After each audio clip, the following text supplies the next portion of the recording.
You saw the Trump interview with Axios, right? With Jonathan Swan. I'm shocked that I've seen that interview. I don't know how that dude's not locked away in Guantanamo Bay. The whole camera crew. They're coming for him probably right now. Axios is a left-leaning publication. It's not MSNBC or CNN. I just like left-leaning. Telling the truth is not a party affiliation. What stories you decide to tell the truth about matter, right? There's a producer who left MSNBC and she put out an article about why she left. They have a responsibility to shareholders. And when you're putting out news that way, where the ratings matter, the stories that you're telling or focusing on also matter, right? So like how you decide to tell stories that either inspire people who want to come back and watch you, or whether you just want to tell the accurate story and move on, is a different thing, right? That's fair enough. Like I've seen them in the morning where the president will say something stupid, like this interview we're about to get into. In the morning, there's shock, like, I can't believe he said that. And then later on in the day, they're repeating what he said as though it's a valid question. I end up seeing like actual things that I think that should be the discussion happening. And I see like a discussion that's around it, but never quite to where I need it to go. The producer name is Ariana Picari. And if you can find her blog post that you're on her website, you should check it out. It's about why she left and the issues at MSNBC. Axios anyway had Jonathan Swan, who is the best reacts I've ever seen. World-class reacts, man. People who make gifts for fun, please get his reacts to the president in this interview. Yeah, one of the things, 13-year-old black girl, Hall of Fame level. You and I have both worked in sales jobs, and we have dealt with a lot of bullshitting salespeople probably in those jobs. That's what I see when I see Trump talk about positivity. I remember when I first got into mortgages, it was maybe twice a week or something like that. Around 4 o'clock in the afternoon, we'd all meet in the office and we'd listen to Tony Robbins tapes. And it's not that Tony Robbins is bad, and it's not that positivity is bad, and it's not that being optimistic is bad, but there is toxic positivity also. Where you just kind of gloss over all the real shit that's happening because you got to keep it positive. So you don't actually acknowledge 150,000, nearly 160,000 of your citizens dying. He argues against it. A moment of silence from the White House to say, oh my God, we've hit an incredibly horrible milestone. Let's have a moment of silence for the nation, for the 100 and almost 60,000 Americans who are dead. He can't even bring himself to admit that that's a thing because he's so stuck on positivity. It would be weakness to admit that that's even bad.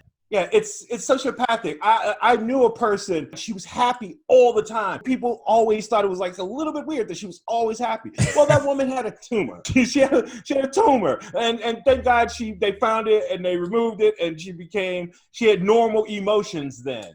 She was miserable, but she was positive all the time. So yeah, it's not normal to be positive all the time. You have to make space for pain and hurt and anger and frustration and all other emotions. Yeah, not just happiness. There's a confusion over positivity that you can't ever admit that something isn't going well. No, you just have to be positive that like everything will turn out, you'll survive, there's a way out of it. But like you can admit that like it's not great right now though. He says everything we're handling really well. He goes, handling well, there's 1,000 Americans dying every day. Right. And he was like, yeah, but it was more before or something like that.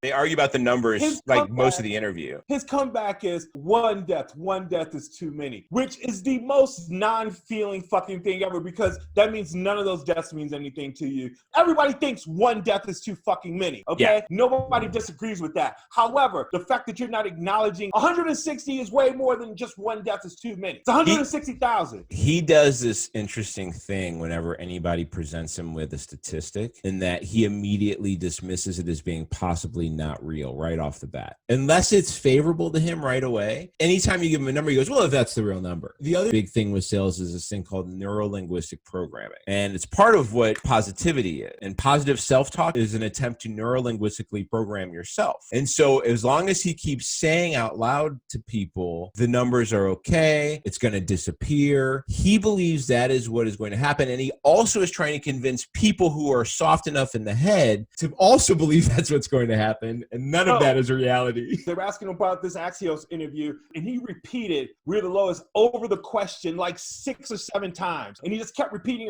it into the microphone because the people who want to support him will hear that. It even affects the news reporters. Sometimes a reporter will lead in and say, the president repeatedly stated that America was at the lowest. And then move on and not stop and say, the president is lying. They'll just move on to tell the story and assume that the audience listening to the whole fucking story. Well, that's what he's counting on, is that they're going to take the words that he says and then cut ads based on those words. The argument they got over the numbers and how the percentage of cases that mattered, as a baseball fan, somewhere in the last like 15, 20 years, they figured out that like the stats they've been measuring what a good baseball player is have not been the things that have been the most important in figuring out what necessarily a good baseball player is, right? Stats are real regardless of, you know, what the numbers are, but like the ones that actually matter in determining a thing is what's important. To be clear, what he was looking at is deaths out of the entire population of the country, cases or not. And what the guy was trying to explain to him was, no, you have to look at deaths out of the actual cases. Yeah. Every country's got different populations. What percentage of people that get it in your country die? He actually at one point told them, you can't do that. Those are the best parts. When the guy pulled out the real numbers, the numbers that everybody else in the world uses, Trump's reaction was literally like a boxer that got popped really hard and like dead on the nose, and it stung him a little bit. Like he physically backs up. You can't do that. Yeah, you can. Because those are the actual numbers. He did the same thing with Black Lives Matter. He actually gets into that again where he goes, there's more white people being killed by the police. And you're like, yeah, man, you guys are 70%. I think it might be closer to 60% now for any asshole that's listening. 60% versus 13%. Get the fuck out of here. Also, the bigger problem is police are killing so many goddamn people. 20 fucking people are dead already by the hands of cops. It's August. Imagine if we didn't have a pandemic, how many more white and black people? Hey, you know what? Cops can't stop killing. He also argued the testing thing again, like we've done more tests. Whether it's jujitsu or he's an idiot and it's just confusing me, I don't know which it is. The fact that he keeps going back to, if you test more people are going to get it. Those people have it whether you test or not, fuckhead. He's not saying that to try and convince people that know better. He's saying that to try and convince people that don't know better. The idea that people don't know better makes me sad. But you know people don't know better. And he knows people don't know better. And that's what he's betting on. They argue about coronavirus, and they argued about the Putin issue. Putin has apparently been giving money to the Taliban to kill U.S. troops. I think the most heinous thing that he says in an interview is probably like the last bit he says on it. He goes, well, we armed Afghanistan against Russia. Hey, asshole, we're the good guys. I don't understand this whole thing of we should be cool with another country doing some fucked up shit today because we did some fucked up shit 40 years ago. If you consider that fucked up, we didn't want to fight Russia directly. Afghanistan wanted to maintain independence from Russia. We helped Afghanistan keep their independence while also draining Russia. It helped us bankrupt Russia. We were in a Cold War that had been lasting for, 30, 40 years at that point. And so we effectively kind of put an end to it by draining, the Soviet Union of their money. We owe them one. That's Trump's logic. That's basically his like, yeah, we owe them one. I'm the Mujahideen, so we owe them one. I think that Americans are very comfortable in the idea that like we haven't had to fight a war like here at all. There's a lot of Americans that are just like, oh, well, we never get into like a real thing here. There's real wars happening all over the place right now. Like the only difference is we haven't fallen into that ship enough off the course of trying to be civilized. Could easily turn out that way if people want to be idiots. There's still plenty of people who have no problem being violent in how they respond and react to people. All of that is real. Yeah. I think it's going to be a long time before the fight gets to me. But I'd like to believe that. There's some people who believe the fight's going on right now. He does talk about rioting, and he likes to bring up Antifa at every chance he gets, like it's an organization. He says he has not met with Black Lives Matter before. He mischaracterizes them completely. Antifa is going to fuck around and become a real thing because there are enough people who are fed up. But Antifa is and isn't already a thing. Antifa is simply being against fascism. It's being an anti-fascist. I'm an anti-fascist. Like I'm full-time anti-fascist. I'm a member of Antifa by that alone, but Antifa is not an organization that is doing something. So but you can't be a member of a thing that isn't. Unless you're just if you say member of a social group of people who happen to think. That's gotta be. Atheists don't have meetings either, but you can you can put a group of people together and go, these are atheists, right? Like, You know? Fair point. Fair point. Are you voting by mail? Are you voting in person? What's your game plan for I already got my thing. I don't have an application. I don't have the ballot, but I have my the application. That's what they also argued over whether what's being sent out are ballots or applications. Trump tried to play that line that it's all been ballots that are being sent out, and Swan had to keep reminding him those are applications, those are not ballots, over and over again. To be clear, voter fraud is prosecuted. Let's say you got an application for somebody who didn't live there anymore. Well, I could send that in and get a ballot and vote for them. Go ahead and try it if you want to. I'm going to be posting this shit on IG while you stupid motherfuckers going to jail. Voting is the most serious thing this country does. They track that shit. This is not something that they're going to let fly.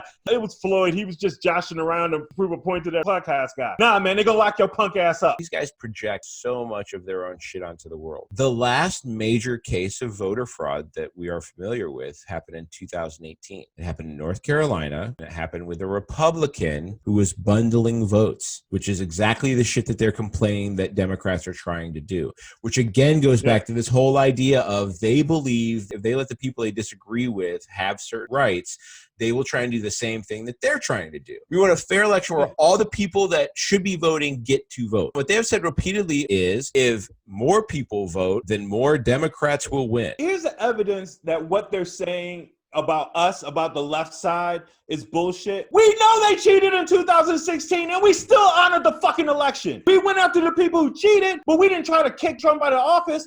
We tried to kick him out of office for shit he did. We did try to kick him out, but it was for that. I think the more important fact is the idea that we thought that there was cheating that went on in 2016, and instead of not conceding and then fighting something for, as he says in this interview, it may take months or years to figure this out. What he's doing is laying the groundwork to disregard an election, and that is something that the Democrats weren't willing to do, so much so that they spent another 2+ years trying to dig up all this shit to prove that something had been done wrong, went through the whole impeachment process to get there, proved a bunch of shit was done wrong. They were still like, oh, we'll just vote in 2020 and fuck with it then. There was a weird end to the interview because it was an interesting contrast between the way he talked about John Lewis and the way he talked about Ghislaine Maxwell. This guy is so fucking petty. Like, here's where the bullshit thing comes back out again. And talking about John Lewis brings up the fact that this guy didn't come to his inaugural address, didn't come to his State of the Union speeches. And he used it as a reason to not go and at least pay last respects. I have a weird thing about that. I'm a little whateverish about it, but also, listen, if you had access to go like pay your last respects to one of the greatest civil rights leaders in the world, and you don't go when you're the president, I don't care how you feel about death, you're a fucking asshole. Yeah, and you don't care about civil rights, because if you cared about civil rights, if you cared about black people like you claim you do, you hold your fucking nose and you go. And you can even go, and afterwards when they ask you, like, oh, you went to John Lewis's funeral, why didn't you speak? Oh, because I didn't like John Lewis, but I respected what he did. That's what a man does. Somebody who lived a life like that, the funeral part, I don't care about the religion or anything like that. I would go to the memorial as my acknowledgement of the life that person lived. Sure. Without any spiritual connection to necessarily the funeral part of it. To not understand that as a person, fuck you. He has nobody on his team that can convince him to do this simple thing. All he would have had to do is go, listen, I didn't agree with John Lewis on a lot of the things that he had said lately. I think he did some tremendous things in the 60s as far as civil rights goes. We had differing views. I know a lot of people are going to be angry if I show up at his memorial, but I'm going to go because he did some good work, and I just want to honor that. He wouldn't have ever had to say Black Lives Matter. If he could just show up and say, I'm just going to be in my spot and I'm the president, I think that's the right thing to do.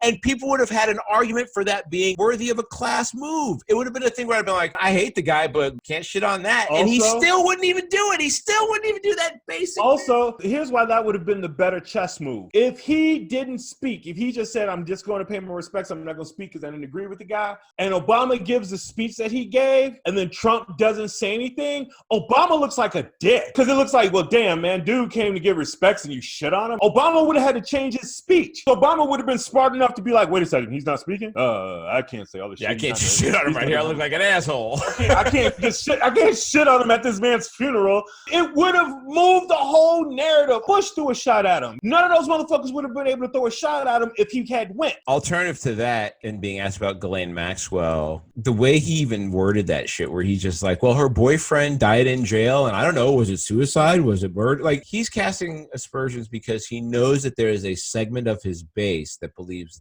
that Hillary Clinton had Epstein killed. It's just another little log he can throw in there to be like, okay, my take is I think that was a motherfucking threat to Ghislaine Maxwell. Whether or not he had anything to do with Epstein getting killed, who knows what happened to him? Did he commit suicide? Was he murdered? That, like, bitch, shut the fuck feeding up. his base. Keep my name out your mouth. He's feeding his base only. I'm not saying that he's actually making a threat, because I think he's a coward through and through. I don't think he has the guts to have somebody murdered. Right. But making the suggestion that you don't know if he was murdered terrifies a motherfucker that's in jail because, oh shit, did he just say he doesn't know if he was murdered? You're in jail for the same shit that he was. Right. And then the president just said, I don't know if he was murdered. I don't know what happened to him. Murdered. I don't know what's going to happen to you. Yeah. Oh, maybe I don't want to talk to these motherfuckers because maybe Epstein was murdered, nigga. That's what I think that shit was. That's why he keeps saying, I wish her well. That's some mobster shit, my nigga.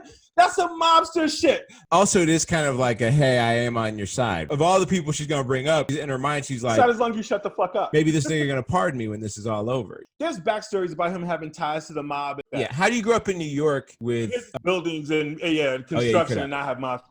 He extorted Microsoft. When you see it, when he extorts Microsoft, it's literally like some Godfather shit. Why do you think Microsoft should give a cut of the sales? Because we made it happen. They can't do it without us. I mean, TikTok, that's a valuable property, but they can't use it if we don't say so. So we should get a cut. He did it in a press conference. Any last thoughts on the interview? There's a reason to pull some Saudi Arabia shit on a reporter for the Trump campaign. That was it. That interview was it. That shit should have never seen the light of day. So Swan is Australian. How soon after that do you think they started looking into his status? 100%. Right They're after? Deport that motherfucker. He gonna get some kind of visa mishap or some shit like that. I hope to God he's married to an American or something. He better like be. that. If he ain't, he better find one quick. He better find a chick or quick. Somebody. Whatever you into, man. Find him, marry him, stay here. We need your face. For real.